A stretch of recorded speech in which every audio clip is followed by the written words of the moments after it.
trades on the outside, and the downhill run to Papa Ete. Off the wind on this heading line. Here we're going to run through a few workbenches that I looked at while I was designing my own workbench. Each one had different qualities that I knew that I wanted to put with my specific workbench. And so here we're going to begin, and you can see how I made the first half of my split top workbench. I laminated 2x4s together, and I did the same process to create the other side having the tail vise holes all along it. Then I connected the two with two spreader bars at the end that had dovetails on the ends. And then I just used paint cans to weigh down the corners that might have been bowing while it was clamped up on my garage floor. Then I used a couple of spreader bars across the center to ensure that the spacing in the split top workbench was the same. Here you can see that I was using a chisel and hammer to chisel out a space for that nut. The nut is going to become part of the tail vise on the workbench. Here you can see how the nut threads onto the threaded rod, and the threaded rod comes out the other side of its wooden block. I clamped the wooden block to the workbench and used my mock-up handle to slide it all the way through. Here you can see how I mounted the tail vise to the workbench, and I did go through several iterations of handle before I found one that worked. Here you can see the underside of the tail vise. This is what it looks like from above, before it's been sanded and planed smooth. Here you can see I laminated 2x4s together to make the legs of the workbench. I'm getting a feel for their placing here. I'm not actually attaching them yet. They'll be attached by mortise and tenon joints. Here you can see I have made the mortise and tenon joints, attached the legs, and made spreader bars for the bottom. Here you can see I've laid plywood across the bottoms of the workbench. Here you can see the beginnings of the sliding dead man that slides all the way across. I'll get to that in detail. Here you can see that I kind of skipped making the leg vise, but it's the same properties as the tail vise. Here I have laid plywood against the back and sides of the workbench, closing it in, and here you can see the whole workbench so far set up and being used. Here it is cleaned up with a couple of crates inside and the sliding dead man on the left side of the workbench. Here it is with the insert inside the tabletop removed. And here it is with the insert flipped over and being used as a tool rest. That is the main reason I wanted a split top workbench, so that I could have those three different settings. Here you can see why I made my workbench the height that I did, because it fits my table saw and I can just slide things right off the edge and onto it. Here you see the beginnings of the drawers and cabinets going in. Here I'm clamping up the drawers by using heavy objects I find around the garage. Next you can see that I slid the drawers into their place and am getting ready to make the cabinets. Here's just another image. You can see that the tabletop insert is slid in with the flush side facing upward. Here I'm demonstrating the insert facing upward and a dog in the sliding dead man.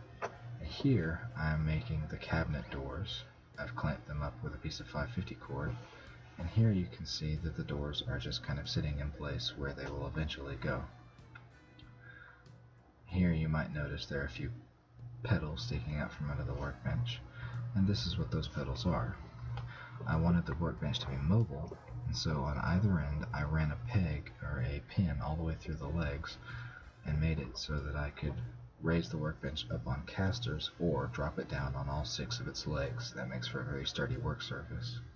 Here you can see that I've made cedar plywood inserts for the backs of the cabinet doors, and the cabinet doors all sitting in their places with their cedar inserts. Here you can see the workbench with the cabinet doors and their hinges actually in place. Here's an image of the hinges put together from the outside. They are lift-away hinges, very similar to a Jeep door. That's why there's a little bit of a gap underneath the bottom of the hinge, as you can see here. This is what it looks like when the hinge is being lifted free. There's a brass screw inside the cabinet portion of the hinge that lifts free of these portions, which are attached firmly to the walls of the workbench. Here's what it looks like when the cabinet door is in place.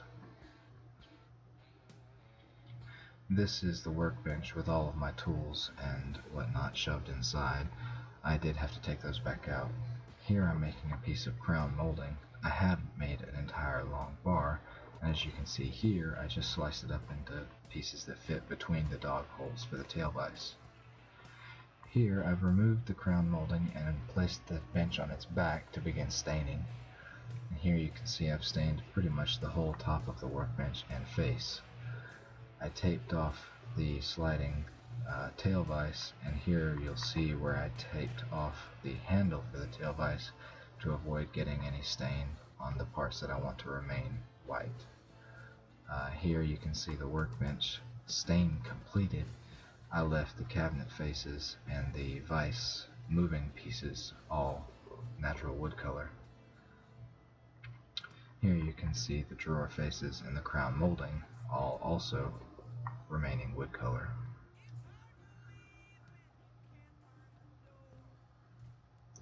Here is an image of the whole workbench put together and still drying after I stained it.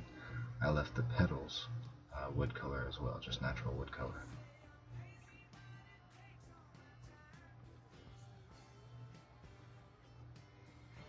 Here's an image of the tabletop that I left the sliding portion of the tail vise and the tabletop insert natural wood color to give kind of a racing stripe look to the tabletop. And here it is with the insert removed. You can see that I stained all the way down inside, and then again with the tabletop insert put back, tool side up. Now I had to begin putting locks on the cabinet doors and drawers, and I would put one lock on the two doors that face each other, and then on the other door that faces the door with a lock, there's a simple pin mechanism in the back that keeps me from having to use 8 keys and 8 locks. Now I only have 6.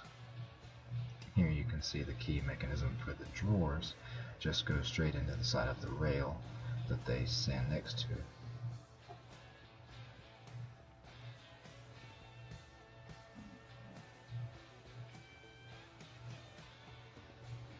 Here you can see my keys labeled 1, 2, 3, 4, left cabinet and right cabinet.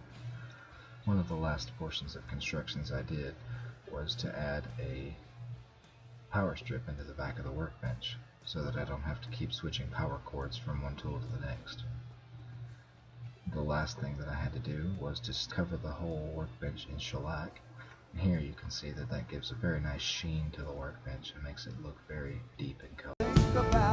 Think about how many times I have fallen.